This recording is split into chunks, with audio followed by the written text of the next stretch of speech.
There's a particular madness that overtakes you in Belgium when you stand before a chocolate shop window. The rows of glossy pralines, the shimmer of gold leaf, the names whispered like incantations. Ganache, Gianduja, praline. You tell yourself you'll just look. You tell yourself you're merely browsing. And then, somehow, you're inside, pointing at trays, nodding eagerly as the shopkeeper fills a small box that will cost more than a decent meal, and you regret nothing. This is the Belgian chocolate experience, and for my Advent journey, I decided to surrender to it completely. My chocolate quest took me to one of Belgium's most storied settings, the Galeries Royales Saint-Hubert in Brussels. Neuhaus sits here, in the very place where the praline was invented in 1912 by Jean Neuhaus Jr. That small fact alone makes walking through these galleries feel like stepping into chocolate history, as if the ghosts of a century's worth of chocolatiers and their delighted customers still linger in the air, sweet and perpetual. What I love most about Belgian chocolate shops is the ceremony of it all. The shopkeeper doesn't rush you. There's no impatience as you lean close to the glass, studying each praline as if it were a tiny sculpture, which in a sense it is. Some are striped, some bear a delicate swirl, others are dusted with cocoa or crowned with a single nut. Each marking is a code, a promise of what waits inside. I visited both Neuhaus and Mary, two houses with historic and distinct personalities. Neuhaus feels grand, classical, the elder statesman of Belgian chocolate.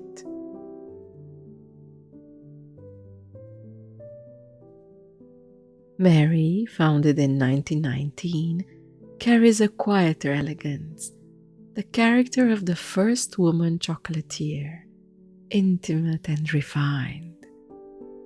Both share that essential Belgian quality, the insistence that chocolate is not merely candy, but craft. But it is in the creativity of a contemporary artist that I found myself most. Pierre Marcolini. Where tradition meets audacity, Marcolini's universe feels like stepping into a gallery where chocolate becomes sculpture.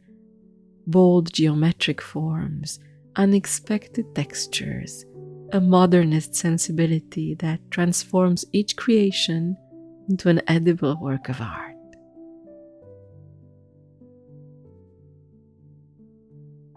At home, I arranged my spoils like a painter arranging colors on a palette. This is the moment I'd been anticipating, the private chocolate tasting, where time slows and nothing else matters. The first bite of a proper Belgian praline is always a small revelation. The shell cracks, not crumbles, but cracks cleanly. And then comes the filling. Sometimes liquid, sometimes creamy, always singing with flavor. A whisper of hazelnut, a bloom of coffee, the deep, almost solemn richness of dark ganache. Each praline is a tiny world, complete unto itself.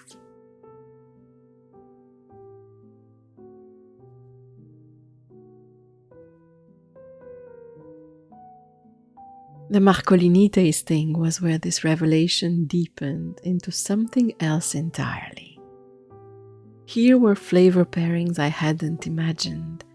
Yuzu meeting dark chocolate, Szechuan pepper dancing with caramel, olive oil lending its grassy sophistication to ganache. The presentation itself was a statement, Sleek boxes, architectural arrangements, each piece positioned like a museum exhibit. This is where the grand mastery of chocolate meets contemporary art, where tradition bows to invention without losing its soul. This year I also treated myself to a Neuhaus chocolate advent calendar, 24 pralines, each one a daily mystery. It has become my December ritual, the morning coffee, the numbered window, the brief ceremony of pleasure. It's another kind of meditation in a way. People often ask what makes Belgian chocolate different. The answer is both simple and complex.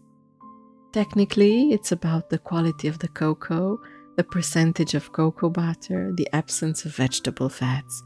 It's about using fresh cream in the ganache, about craftsmanship over mass production. But really, it's something less tangible. It's the cultural reverence.